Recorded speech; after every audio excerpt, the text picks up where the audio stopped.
Do you think? Well, when you look at the net jobs, the net jobs have been in the positive for the United States.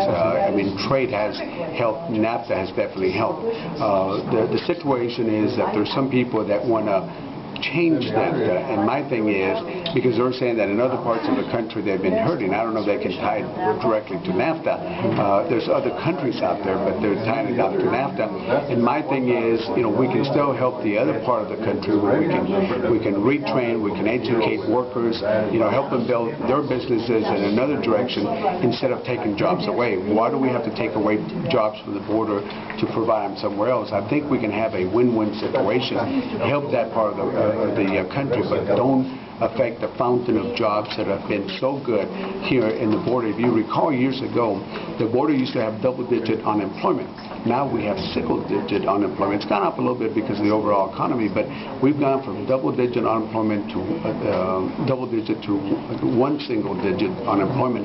So trade has been good for us. Laredo's really the fourth biggest port in the whole country, the largest inland port, and that's why we have to make sure that we do everything to protect the trade that has been good for us in the border. Now, recently, Bush met with President-elect Obama, and I think Bush stressed the importance of the Colombian free trade agreement. He wanted to get that done before he left office.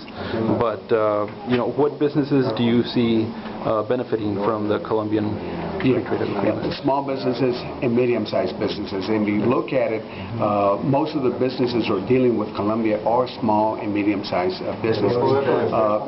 To me, it's a no-brainer. Why is it that Colombia can send their goods, almost 90%, a little bit over 90% of their goods, into the U.S. duty-free? But when we send our goods from here to them, we pay a duty. We're at a disadvantage. So it's a no-brainer because we are going to take away the the duties from those countries so we can send our goods.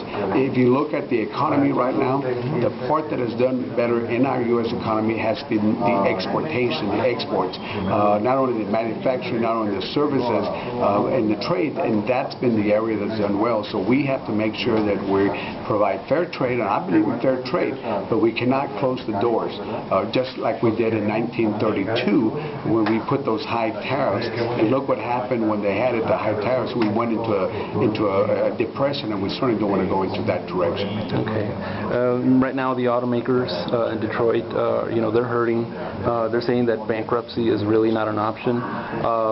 Should the free markets take, their course, or do you think the government really has to step in right now? Well, we already helped them with, I think, about $25 billion loan that we expect that money to be paid back. I don't know. I really don't know. I don't know.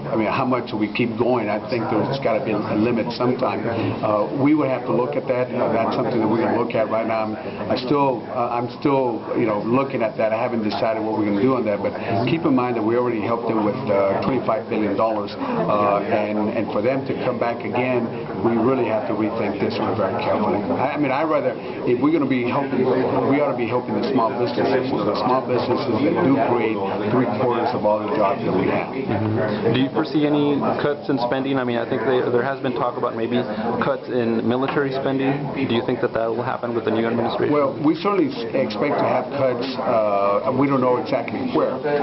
But if we have a $10 trillion debt, 40% of that is owned by China, Saudi Arabia, Japan, the foreign countries. And if we are going to be going to debt, why are we not looking at a way of cutting in certain areas and saving and then putting money more in education and healthcare? I think we can reduce the deficit, put more money in education and healthcare, and be smart about how we can cut some of the waste that we have.